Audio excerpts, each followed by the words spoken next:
নমস্কার বন্ধুরা, আমি সঞ্জু। প্রত্যেক দিনের মতন আজকেও দুর্দান্ত একটা রেসিপি নিয়ে চলে এসেছি। আশা করি তোমাদের ভালো লাগবে। আজকের রেসিপি শাহি চিকেন কড়াই। তো দেখো, এই রেসিপিটা করার জন্য প্রধান যে প্রসেসটা সেটা আমি প্রথমে করে নিচ্ছি। তার জন্য গ্যাসে একটা কড়া বসিয়ে দিয়েছি আর কড়াই দিয়ে দিয়েছি এই গ্লাসটার 1 গ্লাস জল। আর জলটা যখনই গরম হয়ে উঠলো তখন দিয়ে দিচ্ছি রাফলি কেটে রাখা বড় সাইজের 2টো পেঁয়াজ আর 14-15টা কোয়া রসুন আর 4টে কাঁচা লঙ্কা। আর রসুনটা যেহেতু আমার কাছে ছোট কোয়ার ছিল সেই জন্য আমি 14-15টা দিয়েছি।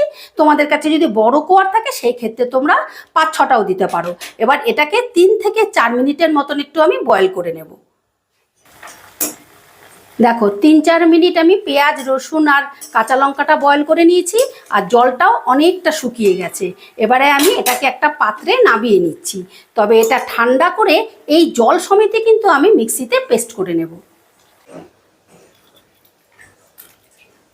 এবারে রান্নার জন্য গ্যাস ধরিয়ে কড়া বসিয়ে দিলাম আর কড়াই দিয়ে দিচ্ছি 3 থেকে 4 চামচের মতন সাদা তেল। তেলের সঙ্গে দিয়ে দিলাম 1 চামচের মতন ঘি। তোমরা শুধু সাদা তেল দিয়েও করতে পারো, যেহেতু শাহি ব্যাপার আছে সেই জন্য আমি 1 চামচের মতন ঘি দিলাম। তোমরা শুধু তেল দিয়েও করতে পারো, তাহলে গ্রেভির মধ্যে সুন্দর একটা ফ্লেভার আসবে। আচ্ছা, তেল আর ঘিটা গরম হয়ে গেলে দিয়ে দিচ্ছি 3টে এলাচ, দিয়ে দিচ্ছি 3-4টে মতন গোলমরিচ, লবঙ্গ। এবারে ফোড়নটাকে একটু নাড়াচাড়া করে নিচ্ছি। ফোড়নটা একটু নাড়াচাড়া করে দিয়ে দিচ্ছি আমি বেটে রাখা আদা রসুন আর কাঁচা লঙ্কা। মিক্সির পটটা ধুয়ে অল্প একটু জল দিয়ে দিলাম। আচ্ছা, এবারে আমি এই মিশ্রণটাকে 2 থেকে 3 মিনিটের মতন ফুটিয়ে শুকিয়ে নিচ্ছি।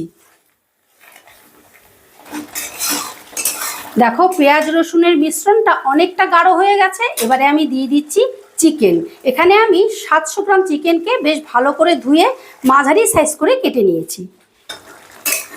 এবারে এই মশলার সাথে চিকেনটাকেও প্রায় ধরো 4 থেকে 5 মিনিটের মতন কষে নেব। আর বন্ধুরা, তোমরা হয়তো ভাবতে পারো যে পেঁয়াজটা তো নর্মালি পেস্ট করেও রান্নাটা করা যায়, কিন্তু না, তোমরা বড় বড় রেস্টুরেন্টে দেখবে যখন ওরা যে কোনো হোয়াইট গ্রেভি তৈরি করে তখন এরকম পেঁয়াজটাকে সেদ্ধ করে নেয়, তাহলে খেতেও ভালো লাগে আর হোয়াইটনেসটাও বজায় থাকে। আর তাছাড়া এই শাহি চিকেন কড়াইটা তৈরি করার জন্য কিন্তু এটা প্রধান প্রসেস, এটা তোমাদেরকে ফলো করতেই হবে, তাহলেই কিন্তু গ্রেভিটাও খেতে ভালো লাগবে আর টেস্টি হবে আর কি, আর সুন্দর ফ্লেভারও বেরোবে। এবার এটাকেও আমি প্রায় 5-6 মিনিট কষে নেব।